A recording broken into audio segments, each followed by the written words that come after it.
Now, on 105.9 FM and streaming worldwide on the WMAL app. O'Connor and Company. It's 5:07. It's Wednesday, and it's O'Connor and Company. It's Larry and Julie. It's WMAL. It's morning. It's... Can I do this for the rest of the show? Can I just keep pointing out what it is? It's your show. Do whatever It's you my want. show. It's, see, all right, we're working. What? Give me more. Is there anything else I can... It's time to move on from this ridiculous intro. Okay. Coming up at 6:35, Cal Thomas is going to join us. 7:05, Craig Shirley's a historian. Going to reflect on the 80th anniversary of Hiroshima. 8:05 brings us D.C. political analyst Chuck Thies. I don't know if you saw Donald Trump, after yet another violent event involving a federal employee, says that's it. It's time for D.C. to really do something about this violent crime, or we're going to federalize the district. 8:35 brings us the police union in Washington, D.C. to reflect on that as well. It's Larry O'Connor alongside Julie Gunlock. I'll do it proper this time. Good morning, Good Julie. morning. Good Wednesday Good morning. to you. Was your Tuesday everything you ever dreamed it could be? So much laundry, so many dishes, so much cooking for the boys. Everything I wanted it to be. This is the life you have chosen. That's right. You know, I don't know if I've mentioned it, but we had a bit of a disaster in our home about 5 months ago. Did I mention this on the air? I cannot remember. I don't know you if know, you've the mentioned life, it on the air. The life that I live and the life I mention on the air gets so blurred sometimes. I forget because I don't hide much. Honestly, the only things that I don't tell about my private life on the air are the things that will get me divorced or that I don't think are relevant to our listeners. But this would be relevant in this conversation. We had a plumbing situation in our home, and it resulted in a lot of water damage. And we're finally now, 5 months later, almost done with the restoration and completion of the fixing of the problems. So much so that yesterday was the first day in 5 months that we had a functioning washer and dryer. I can't believe that. Yeah, it's been a rough go. I cannot believe that you've not had a washer and dryer for 5 months. Oh. 5 months. We've had no way to. So that's why I've been wearing the same outfit, and I appreciate your discretion in not pointing it out every day at work. Oh dear. Well, But so Meredith is a bit of a. You can say What's the it. word? She's No, this sleeping. is where I dance along the line of the aforementioned potential divorce. I'll say it. It's a clothes horse. Clothes horse. She's It's a word. I wouldn't use the Fashion word icon. German. Oh, no, I'm I sorry. was gonna. Oh. I thought you were going to talk about all the clothes that needed to be washed. Okay, no, She's sorry. a bit of a Shut up. germaphobe. No. We've been using a service. Okay. We have not been going without washed clothes. Yes, assure I you. too am a germaphobe. So she's a germaphobe? She's a germaphobe. And so we get the washer and dryer set up, and it's all hooked up, and the washer's working, and I'm like, this is great. You know, I can do by the... No. We can't do laundry in this yet. It needs to be sanitized. Well, I agree. Because it's been sitting dormant without being used. And she believes that it's full of, mildew and mold and all these other things that have been growing inside it. I can't tell the difference. It's a washer machine. It's Well, you're a dude. We get it. It's been over a day now, the sanitizing Wait, what? process. Is she still... What? Wait, what's this process? I stay out of it. Isn't it just like running a load? Like, Oh, not a no. load, like, see. It's not just running the cycle? Oh, that's what you would think. You would think that's what all that would dear. be involved in this process. But no, it's... Is this an RFK level? It could be. Is there, Could be. the banning of seed oils is involved? No. She does like to use natural cleaning products sometimes. I actually said during I said, well, Wait, is there any she sort really, of commercial? She needs to use bleach. Like, Right. what? She is. She's dear. She's amped up the products. It's not just a combination of baking soda and vinegar this time. It's not just but essential there's, oils. There's a lot involved. So when you say you had a full day of laundry, I got a little jealous. I got a little whimsical because I thought I was going to have a full day of laundry, but no, we're still sterilizing. Yes. I'm going to be able to eat off the interior drum of this. Does she scrub it? Does she go in there with? She's been on her hands and knees. Head my first, gosh! Shoulders in. Yeah. That's a whole it's different a front level load. of germaphobe. It's a front-loading machine. Yeah. Oh wow. I think it's going to be fine. Either that or this is a really, really dramatic public display, almost, performance art level one-woman show to convince me that we need a new washing machine. I'm sorry. I tried. I can never get this clean to my satisfaction. Sorry. And if it's really dirty in there, that means our clothes will be dirty. I will smell it on my clothes. There is something lovely about a new appliance. Yeah. I love a new appliance. It's wonderful. You know what else is lovely? Not going too far over budget on your restoration of your home after your water damage, when the insurance company only pays about 25% of it. It's frustrating. Anyway, we've been dealing with that too because of the tree that fell on our house. Oh, sure. Can we get an update on your tree damage? Oh, it's all fine. With the cars have been repaired. This tree came down, a huge mulberry. Old mulberry came down. This is what's so scary. It came down across the path where we walk from our cars to the back door about 20 times a day. Now, it came down at midnight. Around 11:30, actually. This is why you don't do midnight strolls. Light rain, so it was so weird. It was a widowmaker tree. It's like it could have come down at any minute, and thank God it came down in the middle of the night.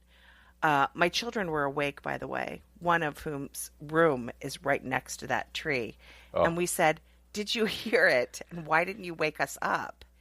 And he goes, "Well, I heard a whoosh and a bang, but I thought it was a car." He literally said that. I heard a whoosh and a bang, and I thought, oh, it was probably a car. Anyway, came down, hit a part of our house, hit our air conditioner. That was fun. During that heat wave, and then buried both of our cars. Yeah. My husband had his car only had some scratches. Mine needed some work, so it's all done. But again, the home insurance. Here's your $150. It's amazing how little home insurance and our disasters have not been devastating or anything, but it's. Was it just because the ground was saturated from previous rains? We have no idea really. I mean, no, we do. We had a tree person come out, and it had the growth had been weird from the beginning. It had split off, and there were two sections, and one section was slightly askew more than the other section, so it really became an imbalance, and it was two huge sections of the tree. So they just said there was this section had probably died, or was dying, and it became weakened at the root because it did break at the root. Anyway, we're fine, thank goodness, but it was a scary and you can diagnose if there's another because this is my nightmare. We took the whole tree down. My nightmare is that my home is surrounded by these giant old growth. Well, no old growth, but they're like 50 years old. Are they far away from your house, though? Are they? No, a couple of them are pretty close. Oh, really? Yeah, and they're also big enough that even if one at the edge of our road came down, it would hit our house. Yeah, trees can be scary. They are. It's a scene from Poltergeist all of a sudden, except your son slept through it. A whoosh and a bang, and I didn't think it was anything to worry about. I'm just curious, do you think it's this kind of witty banter that will earn us a Howard Stern, Robin Quivers style $100 million contract? Hey, I hear there's an opening. Right? And that laugh, see, that's all Robin did. All Robin did was laugh at the horrible things Howard Stern would say, and that humanized him all of a sudden. Thank you for humanizing me. Oh, dear. Julie Gunlock. And no, I don't think Sirius XM is emptying. You should probably say, I don't think of you as Robin Quivers. That might be what you wanted. I was only kidding. Right? Oh, dear. Right. Yeah, me too. Right. Just, yeah. Right, it's fine. We'll tell you all about the latest with Howard Stern. Can we get to Jamie Whitten yet? Who is going to be looking for work soon. You have some things in common with Robin. She's a D.C. person. That's where Howard and Robin hooked up, was in D.C., as it were, before he went back to New York. A great book. Private Parts, it's called. Can't wait to 5:15 WMAL. WMAL, making sense of the news. Live from the Home Paramount Pest Control Studios. Home Paramount, the leader in pest control since 1939. So, picking up where we left off, Howard Stern, who has some roots in the District of Columbia, his last major radio job was on the legendary DC 101 before he got his job up at WNBC up in New York, and then the rest is history. He will be canceled from SiriusXM satellite radio after this year's contract expires, this $100 million contract. Can I repeat that again? Yeah, good grief. What took so long? The subscription radio model is a different business model than It is about time. Radio. It is a remarkable thing. It's this is a weird thing for me because Howard Stern really was kind of, listen, I'm of that age, I am a Gen X dude, and when Howard Stern was huge, he was huge for me too. And I lived in New York when his career was sort of exploding, and he was a big deal. He was a very big deal. I keep saying it in past tense because I think that's the problem. Part of the problem with Howard Stern, frankly, is when he went to SiriusXM, everyone's like, oh my gosh, Howard Stern, now he's not controlled by the FCC. He can say whatever he wants. And that was the problem, partly. He sort of, not only could he say whatever he wanted, but he could just basically call his own shots, do whatever he wanted.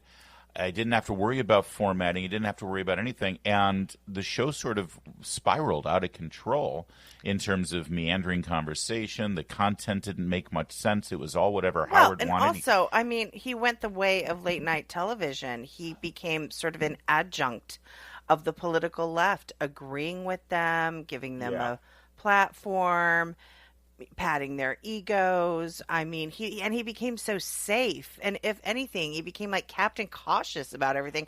There were rumors that he didn't leave his house for like 3 years. Yeah, that was in the latter year. I was actually even talking just at the beginning when he went to satellite. Sure. I think it started to go downhill because he didn't need to worry about the audience anymore. Right. He didn't take risks. Right, and when you're on subscription like that, it's just a different sort of animal. Your measure of success is not necessarily ratings or keeping advertisers happy. It's like we have a couple of measures of success in what we do. Partly is ratings, but I also think ratings are a little it's wacky the way they figure out what the numbers are. But the real measure of success is if somebody advertises on your show and suddenly they get a lot of customers and they keep advertising, that means you've got people listening, and you've got people listening who are loyal and who who take your endorsement as your voice is one that they will trust. It's like, well, if this person endorses this product, then I'll try it out. That's a great measure of success. Howard Stern didn't have that anymore. It didn't matter to him. So he just went off and did whatever he wanted. By the way, also, because his show was behind a subscription paywall, he became irrelevant almost immediately to so many people who were his customer base, his listeners. It was like there was a time where everybody in my generation, certainly the dudes, would say, did you hear what Howard said this morning? Did you hear that interview with Howard today? It stopped immediately. The whole, oh my gosh, did you hear what Howard said? No, actually I didn't. And you know what? Life goes on. I found someone else. But then he went woke. The last probably 7 or 8 years. Maybe it was because he got rich and he really enjoyed having he had a network profile because he was on America's Got Talent, and maybe working for NBC, being in primetime, meant that he had to sort of, you're right, be not just safe, but woke, like parrot he became part of the system that he always used to fight against. He became such a sort of a recluse as well. He moved to the Hamptons. He earlier on, before he became a shut-in because of COVID, he was always seen at these Hamptons parties. His second wife, I think her name is Beth, she got very big into, they didn't have kids, so she got really into animal rescue, and they would do all of these Hampton fundraisers, and he was very much a part of the Hampton scene.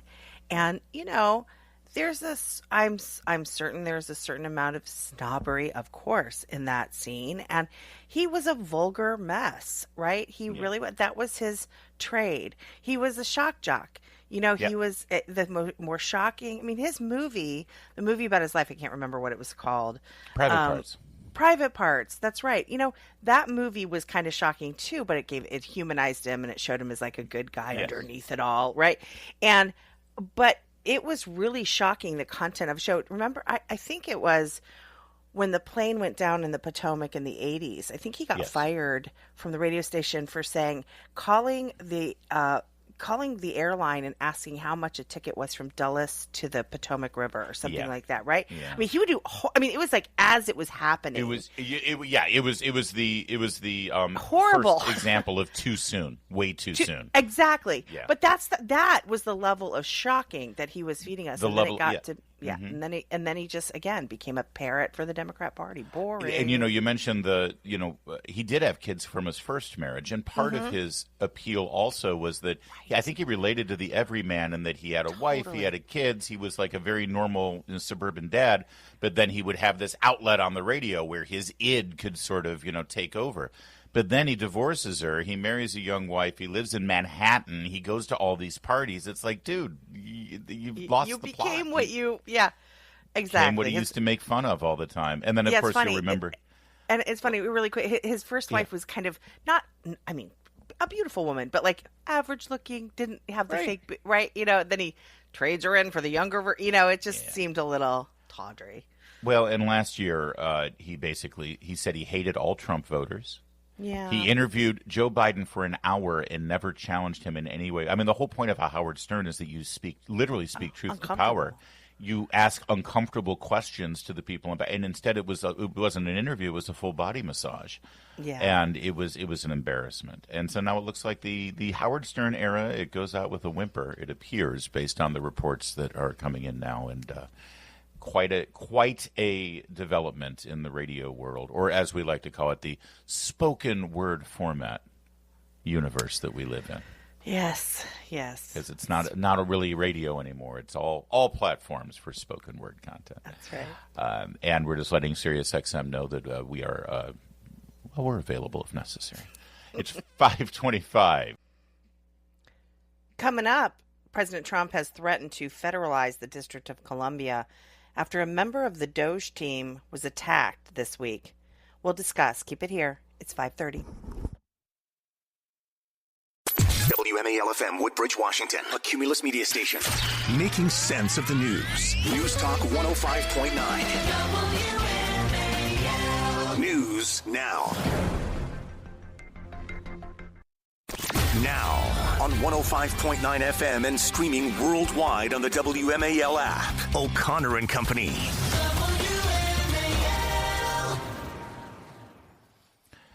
And it's 5:37. Thanks for tuning in to O'Connor and Company. Coming up at 6:35, Cal Thomas will join us. 7:05 will reflect on this 80th anniversary of the Hiroshima bombing. Craig Shirley, historian, will join us. 8:05, D.C. political analyst Chuck Thies, and 8:35, D.C. Police Union Greg Pemberton, both on President Trump's renewed call to federalize the District of Columbia because of the rising crime problem. That's all coming up. It's Larry O'Connor with Julie Gunlock. Good morning, Julie. Good morning. Trump's statement yesterday is in relation to another incident, this one involving a federal employee. And that's a big part of this, and the reason why there's a push to sort of step in because the district council can't run the city.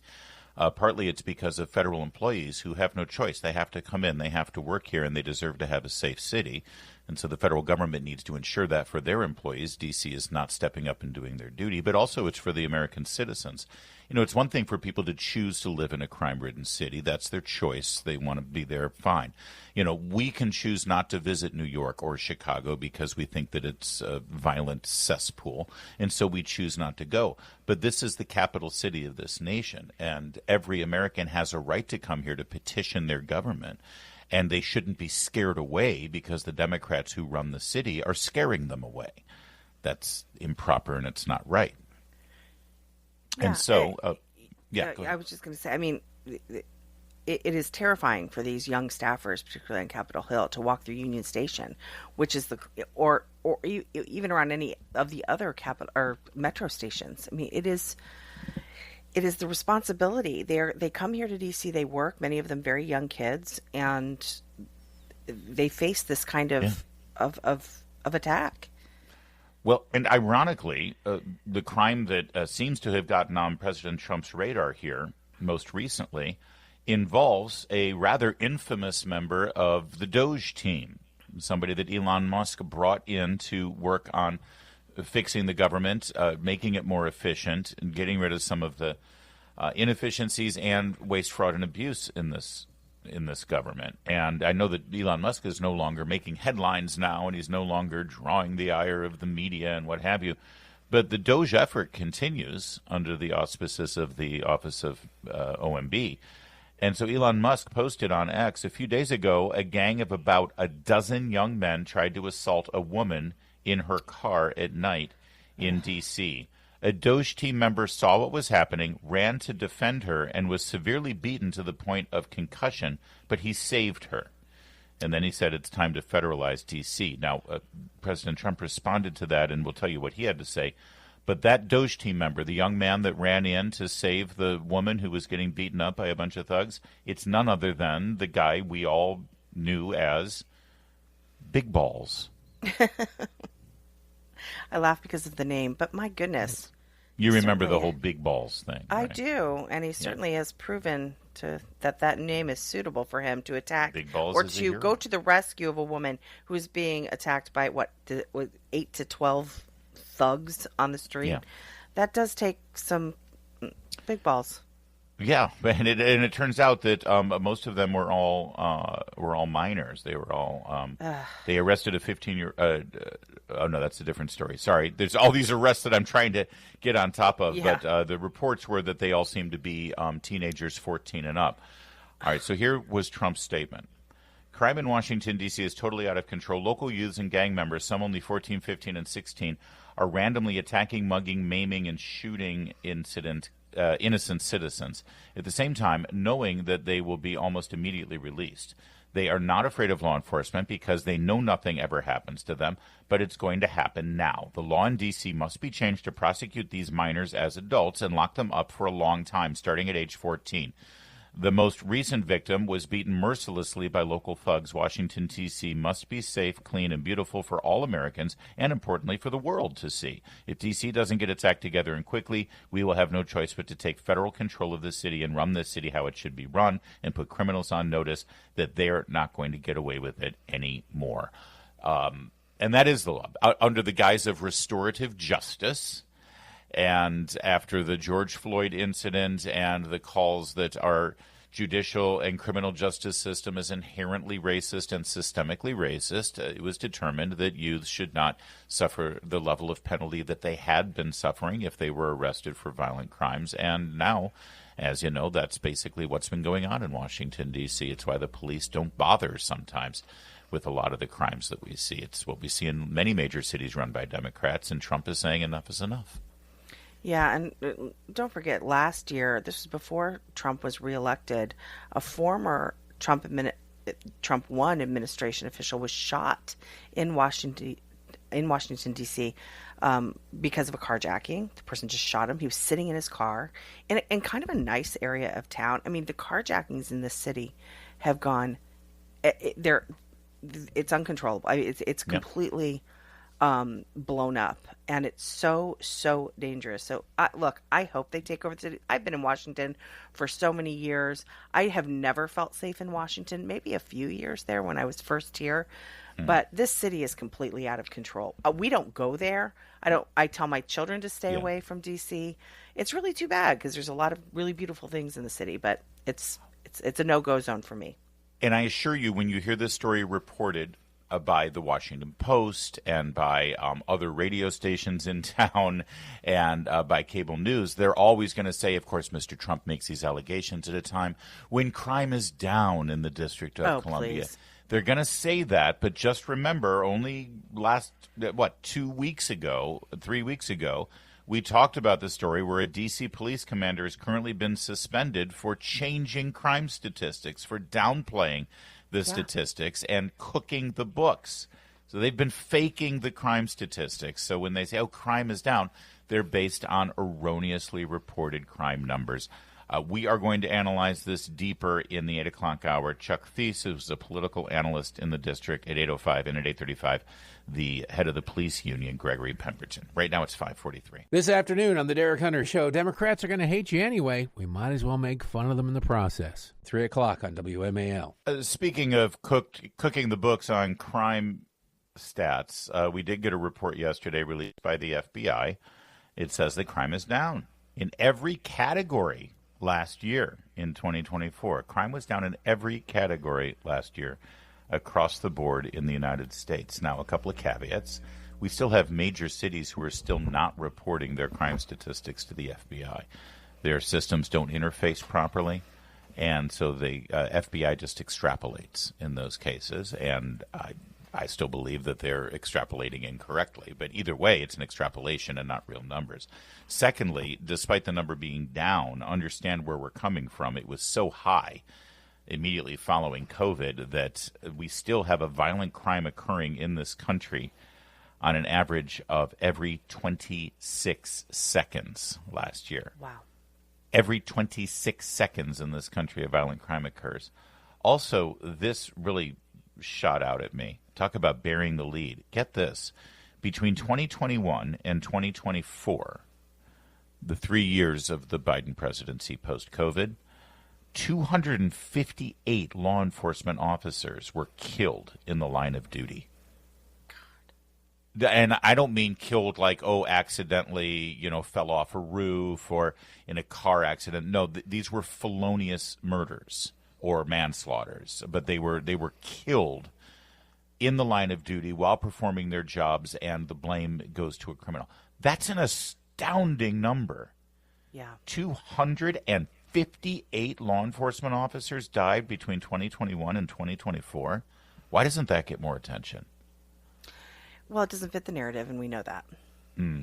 We know that.